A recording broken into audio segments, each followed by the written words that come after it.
The Federalist senior editor, Chris Bedford, is here. So that's the headline, Chris, is that Europe's thinking about an oil embargo, but what about natural gas? We are not, I'm just going to point to proof positive. The ruble, the Russian ruble, has come back in value. That simply means, if you watch that currency, that more money is going into Russia than coming out. It means that the financial sanctions have not starved Putin, and blood money is still flowing into his coffers. Well, they've certainly thrown him back a little bit. They've thrown him back quite a bit. The actual conveniences that a lot of the Russian citizens rely on have been severely disrupted by American embargoes, but they've got a lot of support from Europe, which has not taken this as seriously for whatever reason that our leaders have decided to take it, and they've gotten a huge amount of support from China, which is pumping money in, and it looks like, at least they won't admit it publicly, and we can't prove it, but they're locking down the provinces where there are American factories and where goods that we import from China are made. They're locking them down for COVID. That sounds like a nice excuse for trade war to me, or at least a nice cover for trade war. This is certainly bigger than just, it's not easy to just flick off the switch. As President Biden said when he did sanctions the first time before the war, no one really expected sanctions to do that much. And also, of course, you're going to see the ruble plummet at first, just like you're going to see the dollar plummet when war starts. But it's going to recover when people start to understand, well, hold on a second, let's see what the actual implications economically here are.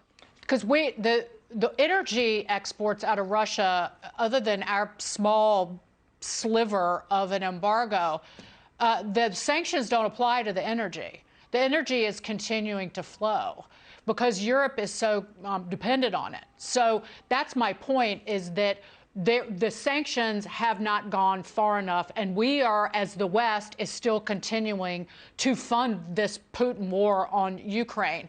And I also point to, there was one economist who wrote, Russia's financial conditions are easing.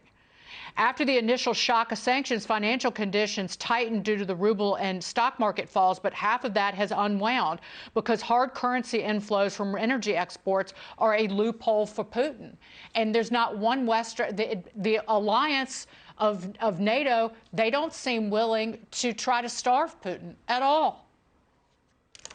Now, as far as I'm concerned, this is largely should be and ought to be a European conflict. That's where it's being fought, but the European allies don't seem to be taking it, exactly to your point, seriously at all. Russia's main economic backbone is petrol. It's a petrol state through and through. The Germans have been totally fine with that. Most of Europe has been completely fine with that. They don't want to actually step in and cause any kind of trouble for Putin because it's trouble for their economy. Because for some reason, after Fukushima, the Japanese disaster, Germany decided they were no longer going to do nuclear. Germany decided that they're going to do green energy, this and that. Well, of course, that doesn't work at all. It doesn't work at all. So they have to get that energy from somewhere. The United States under President Joe Biden isn't no longer in a position to be constantly exporting it like we used to. So now it's up to Russia on them. They're completely addicted. We've been predicting this. You've been predicting this on Fox for now years, and this is the situation they're in. It's a strategic danger to be addicted to oil from people that you might someday be fighting. And I want to point out, too, the Wall Street Journal had a great article saying the companies who are still selling in Russia and operating in Russia, they have publicly said it's only essentials, like basic food and medicine. That's really loose. I'll point to Unilever, for example. They're still the products that they're still currently making and selling, just as one example, and there are many, are ice cream. They're selling cosmetics in Russia. They're selling actually children's cosmetics, including a brand of raspberry cocktail lip gloss and nail polish for children. So they're making plenty. They're not abiding by what they said that they would do. And I would like to see them abide by a lot stricter things with China, for example, than we've been seeing with Russia. They're showing that they can do it. But once again, just like you're saying right there, once again, a lot of these companies are all talk. They really like the virtue signaling. A lot of our leaders are like that as well in Europe and the United States. They like to virtue signal. They like to go out there. They like to put the Ukrainian flag in their Twitter profile and next to their names. They like to say, we stand with Ukraine. But when it comes down to the dollar, the hard dollar, the profits, where they're going to find any single way they possibly can around it. We even saw that during World War II with American companies. We're especially seeing it now. You're absolutely right, Chris, because I've been ranting and raving to myself alone, muttering under my breath out in the streets of New York. So people think I'm crazy.